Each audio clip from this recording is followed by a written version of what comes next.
Fikih ini artinya maknanya itu pemahaman. Masih Maud alaihi salatu wassalam yang beliau tentu gali juga dari Al-Quranul Karim dan dari sunnah maupun sabda-sabda yang mulia Rasulullah. Assalamualaikum warahmatullahi wabarakatuh. Pemirsa MTA dimanapun Anda berada, apa kabar Anda sekalian? Senang rasanya bisa menemani Anda pada acara Tanya Jawab Fikih, menjawab persoalan fikih sehari-hari. Bersama saya Riyazi Arifin yang akan ditemani oleh narasumber kita, Bapak Maulana Zafrullah Ahmad Ponto. Mari kita sapa beliau. Assalamualaikum Pak. Waalaikumsalam warahmatullahi wabarakatuh. Bagaimana, sehat ya? Alhamdulillah sehat. Alhamdulillah. Baik, kita langsung saja ke pertanyaan pertama ya Pak. Jika seseorang meninggalkan witir setelah Isya untuk melakukannya bersama sholat tahajud, akan tetapi ia tidak bisa bangun di pagi hari karena suatu alasan, maka dapatkah dia melakukan sholatnya tepat sebelum sholat subuh? Satu hal yang harus diperhatikan ya, baik di dalam hadis ya, maupun sabda Hadrat Masih Maud alaihi salatu wassalam. Yang tentu ya, Hadrat Masih Maud salam tentu bersabda berdasarkan hadis. Yaitu bahwa setelah azan subuh atau azan fajar, maka tidak boleh ada sholat lain kecuali sholat sunnah qabliyah fajar atau subuh dan sholat fardu. Jadi hanya ada dua rakaat itu, 2 rakaat, 4 rakaat. Ya. Selain itu tidak boleh ada sholat lain sampai terbit matahari. Nah oleh karena itu kalau ada orang mengingat witir yang tertinggal itu setelah azan subuh, maka dia tidak boleh lakukan kecuali setelah terbit matahari. Jadi maksudnya saya itu sebelum sholat subuh itu kalau sebelum azan ya dia boleh lakukan karena masih waktu tahajud. Ya. Tapi kalau sudah selesai azan subuh, azan fajar, maka dia tidak boleh melakukan sholat lain kecuali qobliyah subuh dan sholat fardu subuh. Berikutnya, apakah perlu untuk menjaga urutan sunnah dan fardu dalam setiap sholat? Kalau kita lihat sunnah yang mulia Rasulullah SAW, selalu beliau mengutamakan tertib. Ya. Jadi dalam setiap sholat itu yang beliau perhatikan, tertib. Ya. Nah, tetapi ada juga ya riwayat yang menunjukkan bahwa ketika sahabat ya terlupa melakukan sesuatu, misalnya sholat sunnah qobliyah, ya, dia lupa. Ataupun ketika dia datang, sholat fardu sedang berlangsung. Maka dia tidak bisa lagi sholat sunnah qobliyah tentunya. Maka dia harus bergabung dengan sholat fardu berjamaah. Nah, sholat sunnahnya bisa dilakukan setelah sholat fardu tersebut, yang qobliyah. Nah, dalam melaksanakan sholat sunnah yang seperti ini, qobliyah dan ba'diyah, maka sebaiknya juga tertib dilakukan. Dia lakukan qobliyahnya, setelah itu dia lakukan ba'diyahnya. Ya. Kalau ya seandainya itu pun dia lupa melakukan qobliyah, ya, setelah sholat fardu dia melakukan ba'diyah, boleh dia lakukan setelah sholat sunnah ba'diyah itu, dia boleh lakukan sholat qobliyah. Baik. Apakah wanita diperbolehkan duduk di saf masjid saat ia haid, atau haruskah mereka duduk di tempat atau kursi yang terpisah dan lain-lain? Kalau kita melihat kepada riwayat di zaman Hadrat Rasulullah Sallallahu Alaihi Wasallam, ada beberapa riwayat hadis ya, yang salah satunya itu adalah Hadrat Aisyah radhiyallahu anha. Itu pun ketika beliau diminta ke masjid itu ada 2 pekerjaan. Ya, di satu hadis ya beliau diminta oleh Hadrat Rasulullah SAW mengambilkan Al-Quran dari dalam masjid. Nah, waktu itu Hadrat Aisyah radhiyallahu anha menjawab, saya sedang haid. Hadrat Rasulullah SAW mengatakan atau menjawab, ya, menjelaskan bahwa kan haid itu tidak di tangan. Makanya Hadrat Aisyah radhiyallahu anha langsung masuk ke masjid dan pergi mengambil Al-Quran dan diserahkan kepada hadrat Rasulullah Sallallahu Alaihi Wasallam. Dari hadis ini jelas ya, bahwa masuk ke masjid atau melewati masjid, ya, bukan duduk di dalamnya, itu diperbolehkan. Bahkan memegang Al-Quran dalam keadaan haid pun diperbolehkan. Yang tidak boleh itu duduk di tempat sholat atau membaca Al-Quranul Karim. Tapi memegang Al-Quran, memindahkan Al-Quran, ataupun pergi sebentar ke dalam masjid, atau melewati masjid. Ya kan? Tidak ada jalan lain, kecuali harus lewat masjid. Boleh, tidak apa-apa. Yang dikhawatirkan itu apa? Apalagi di zaman dahulu itu, kan bahan pakaian kan sangat sulit. Sehingga bisa saja untuk menutup bagian yang haid itu tidak ada kain, sehingga bisa menetes di masjid. Kan gitu. Itu ya hal-hal yang seperti itu tentu yang diperhatikan.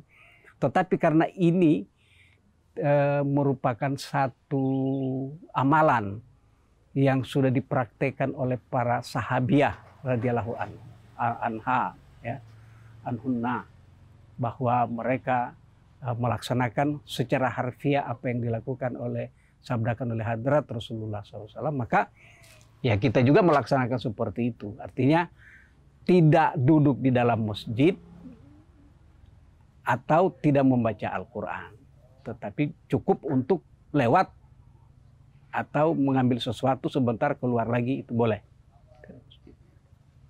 Jika waktu sholat singkat, apakah diperbolehkan sholat sembari mengemudi di jalan yang lurus, di mana kendaraan tidak bisa berhenti?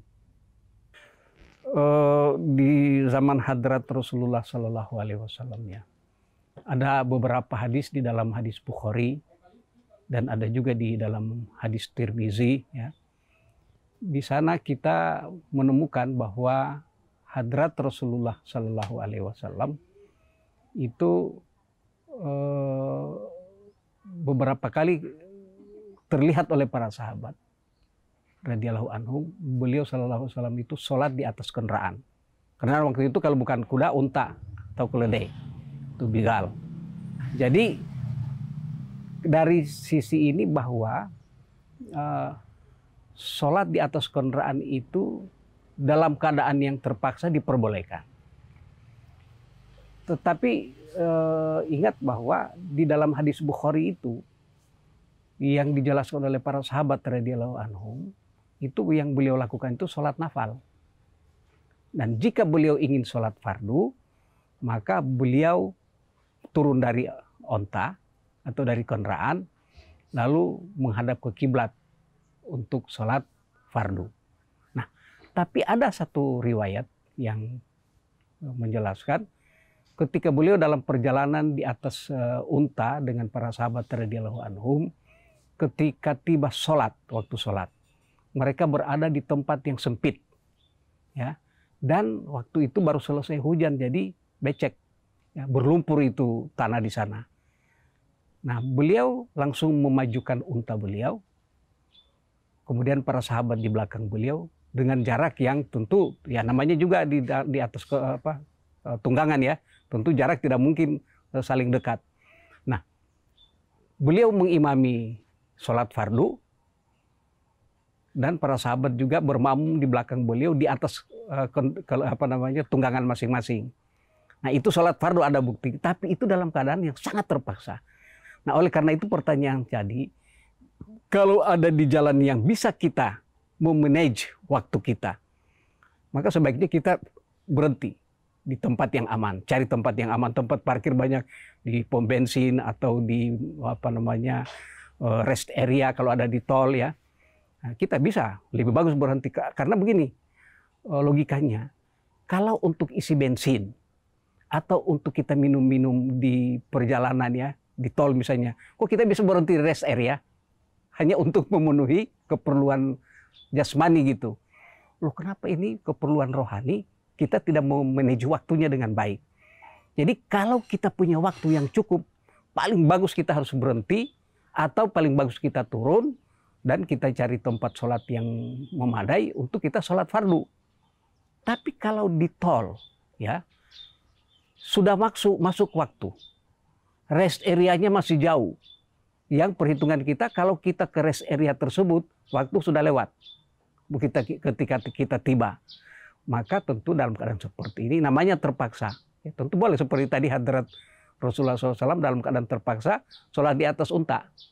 Nah jadi dalam kendaraan pun boleh.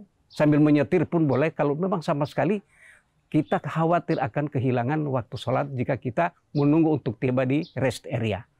Atau di tempat kita berhenti. Baik, ada pertanyaan tentang menerikan jamaah sholat maghrib dan isya berjamaah. Apa yang harus dilakukan jika seseorang lupa dan baru setelah sholat isya selesai, ia ingat bahwa sholat maghrib belum ia dirikan? Kalau ada orang niat ya, atau memang dia perlu menjamak sholat, tetapi ketika waktu dia sholat ya, ternyata dia lebih dulu isya dia lakukan, lupa dia melakukan maghrib, ya, karena mungkin dia melakukan di waktu maghrib, tapi lupa dia melakukan sholat maghrib langsung isya, atau dia sholat jamak takhir di waktu isya, tapi dia karena ingat isya dia isya sholatnya baru teringat sholat maghrib ketinggalan. Nah dalam situasi yang seperti itu, maka dia boleh selesaikan sholat isyanya itu tentu sudah selesai. Lalu sholat maghrib dia boleh lakukan setelah sholat isya. Tapi yang paling bagus itu memang ya tertib. Tapi kalau ingatnya setelah sholat isya, sholat maghrib, ya boleh dia lakukan setelah dia melaksanakan sholat isya. Jika ingatnya setelah sholat isya, ya. Kalau berjamaah, ya, dan imam yang melupakannya itu, jika memang diperlukan itu jamak itu diperlukan ya oleh situasi, maka boleh, tidak apa-apa. Imam itu boleh kemudian mengumumkan bahwa tadinya sebenarnya niat saya itu mau menjamak maghrib dengan isya, tetapi tadi kelupaan ya sholat maghrib ya, dan memang ini satu hal yang mungkin ya dalam keadaan istimewa karena semua orang jadi lupa tidak mengingatkan bahwa itu sholat maghrib tertinggal ya, atau bisa saja jamaah itu menganggap beliau sedang sholat maghrib, ternyata beliau sholat isya kan gitu. Kok maghrib 4 rakaat tapi ternyata beliau tadinya itu mau niat maghrib tapi ternyata lupa bagi beliau maghrib isya. Nah dalam situasi seperti ini itu namanya juga situasi darurat. Dia boleh ya, karena niat makmum itu niat imam. Dan ketika imam tadinya dia mau menjamak sholat tapi dia lupa maghrib dan dia sudah sholat isya, maka semua sholat makmum itu adalah sholat isya. Dan karena begitu diperlukannya jamak, maka boleh imam kemudian menjamak atau melaksanakan sholat maghrib setelah dia selesai melaksanakan sholat isya. Baik, pertanyaan selanjutnya. Apakah diperbolehkan bagi seorang wanita untuk pergi ke masjid selama periode menstruasi untuk tujuan apapun selain sholat, seperti menghadiri pertemuan dan lain-lain? Ya tadi sebenarnya sudah mirip dengan pertanyaan yang sebelumnya ya, bahwa seorang yang perempuan yang sedang haid itu boleh melewati masjid ya, atau boleh masuk sebentar ke masjid ada keperluan, tapi dia tidak boleh duduk di tempat sholat di masjid. Tapi jika ada di bagian masjid, ya, misalnya ada terasnya yang bukan untuk tempat sholat, tapi ada fasilitas tempat duduk di situ, ya, terserah mau duduk di karpet atau di kursi, tapi ada fasilitas tempat duduk di mana suara dari dalam masjid itu kedengaran di dalamnya itu, ya, maka boleh perempuan yang berhaid itu duduk di tempat tersebut. Jika ada satu perempuan di kamar khusus perempuan atau aula perempuan pada hari Jumat, apakah diperbolehkan bagi mereka untuk sholat Jumat secara munfarid? Begini, jadi ini istilah munfarid ya. Munfarid itu artinya di sholat sendiri. Sholat sendiri dalam kurung tidak bermakmum. Tapi kalau macam yang tadi, itu kan hanya dia sendiri, tapi dia bermakmum loh. Dia bermakmum kepada imam yang di tempat bapak-bapak. Jadi sebenarnya dia tidak munfarid. Mungkin pertanyaan itu bahwa boleh dia sholat sendiri, ya. Artinya sholat sendiri di dalam karena ini kalau sudah kata munfarid itu ada istilah. Tapi kalau munfarid itu istilahnya sholat sendiri. Tapi kalau ini dia seorang diri, tapi dia berjamaah sebenarnya. Jadi seorang perempuan, jika dia ada di aula perempuan, ya, dan hanya dia sendiri, dia boleh sholat Jumat. Karena dia itu bukan sholat sendiri, tapi dia sebenarnya merupakan bagian dari jamaah. Cuma memang bertepatan dia hanya seorang diri. Tapi kan ada bapak-bapak yang sedang sholat Jumat juga kan. Nah, jadi dia sebenarnya bagian dari sholat Jumat itu. Cuma dia memang hanya sendiri di dalam aula. Boleh. Terutama sekarang ini masalah pandemi ini. Ya kan? Umumnya orang sholat di rumah masing-masing. Ya kan? Nah, jika orang keluarga di dalam rumah, suami atau anak laki-laki karena ada pekerjaan, mereka pergi keluar rumah. Dan hanya ada perempuan seorang diri di dalam rumah. Jumat itu tidak wajib bagi perempuan. Tetapi jika sekali-sekali, ya, karena sudah lama dia tidak ikut sholat Jumat berjamaah di masjid, dan dia rindu dengan sholat Jumat, ya, ibadah kepada Allah Ta'ala, dan dia tidak ingin kehilangan pahalanya itu, maka dia boleh sholat sendiri pun boleh, nggak ada masalah itu, ya kan, bukan dosa itu, karena tidak wajib, ya, beda dengan tidak boleh. Kalau tidak boleh artinya sama sekali tidak boleh. Kalau ini tidak wajib artinya kalau dia melaksanakan sesuatu yang tidak wajib, loh pahalanya besar loh, ya, tidak wajib berjumat tapi dia sholat Jumat. Nah, yang harus jangan sampai salah pahami bahwa bukan tidak boleh sholat Jumat. Perempuan itu tidak wajib sholat Jumat. Tapi kalau dia laksanakan, dia dapat pahala. Nah, karena tidak wajib, artinya kalau dia tidak sempat melaksanakan sholat Jumat karena hanya sendiri di rumah, juga nggak ada masalah, dia tidak berdosa dia. Tapi kalau dia seandainya ingin, ya, hatinya itu ingin sekali, jangan sampai dia ketinggalan pahala sholat Jumat, boleh dia laksanakan, nggak ada masalah. Baik, apakah boleh menilawatkan Al-Quran tanpa wudhu terlebih dahulu? Di dalam Al-Quranul Karim, memang Allah Ta'ala berfirman bahwa tidak ada yang bisa menyentuh kecuali orang yang disucikan. Ya. Nah, ini kemudian oleh sebagian orang disalahpahami, seolah-olah orang kalau tidak bersuci, tidak berwudu, tidak boleh menyentuh Al-Quran. Kan gitu, tidak boleh membaca Al-Quran. Nah, padahal apa? Banyak doa-doa yang bagian ayat Al-Quran, yang kita baca juga kita tidak berwudu. Kan gitu. Jadi sebenarnya ayat yang tadi itu bukan berkenaan dengan membaca Al-Quran dengan harus bersuci dulu. Itu adalah orang yang akan memahami kedalaman Al-Quran itu hanyalah orang yang disucikan oleh Allah Subhanahu wa Ta'ala. Orang kalau dia tidak sucikan, dia tidak bisa memahami kedalaman Al-Quran. Nah, jadi tanpa berwudu sebenarnya boleh membaca Al-Quranul Karim. Hanya memang namanya adab, ya, adab kesopanan. Ya seperti kita juga lah. Ya, kalau bertemu dengan orang yang kita hormati, kita muliakan, ya, kita itu mematut-matut diri, ya kan. Jangan sampai pakaian salah, jangan sampai warnanya, jangan sampai ada masalah lah yang bisa menyinggung perasaan orang yang kita muliakan itu. Nah, Allah memang tidak akan tersinggung kalau seandainya kita tidak berwudu, kan gitu. Atau kita hanya pakai baju apa, Allah tidak tersinggung. Tapi efeknya itu kepada jiwa kita, ya. Makin baik, ya, kita di dalam menghormati, memuliakan, ya, menghargai Allah Subhanahu wa Ta'ala, maka efek positifnya itu akan makin baik ke dalam jiwa kita, ke dalam rohani kita. Nah, oleh karena itu bagus, ya, orang yang selalu berupaya untuk berwudu ketika dia membaca Al-Quranul Karim. Nah, yang mulia Rasulullah Shallallahu Alaihi Wasallam, kenapa beliau membaca Al-Quran selalu dalam keadaan berwudu? beliau itu berwudu bukan hanya karena baca Al-Quran. Memang kebiasaan beliau selalu itu dalam keadaan berwudu. Jika beliau batal wudu, langsung wudu lagi beliau. Sehingga sepanjang hari hidup beliau itu beliau dalam keadaan berwudu. Sehingga pasti kapanpun beliau membaca Al-Quran pasti dalam keadaan berwudu. Kan gitu. Jadi, nah kalau ada orang mau meniru kebiasaan beliau itu kan bagus sekali. Jika tidak bisa sepanjang hari dia berwudu dan dia hanya akan berwudu waktu baca Al-Quran, bagus.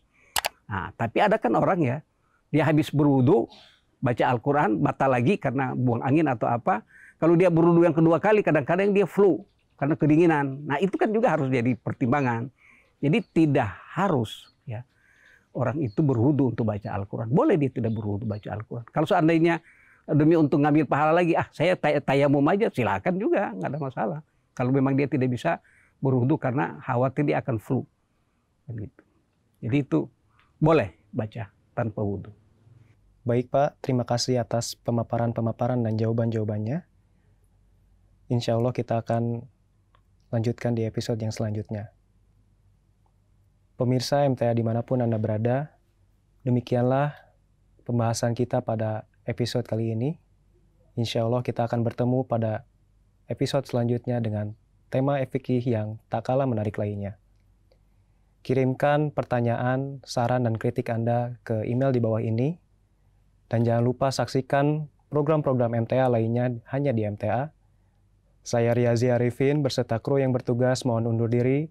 Assalamualaikum warahmatullahi wabarakatuh.